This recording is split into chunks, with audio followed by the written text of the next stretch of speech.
Отидох чак до Турция само за да опитам от така на шумелия Сан Себастиан чизкейк. В 6 часа сутринта в неделя се отправихме директно към Турция с една единствена цел. За щастие нямаше почти никой на границата и минахме за около 15 минути. За целта на днешния ден посетихме кафе Бостън, което има локации в цяла Турция.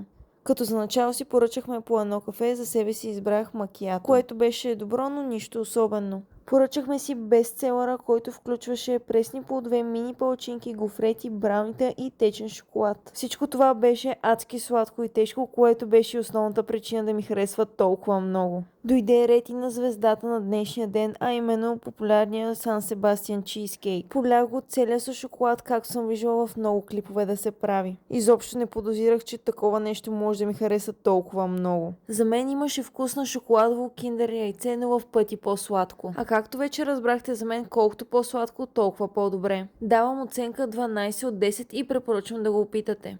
Считам това спонтанно пътуване до Турция за успешно.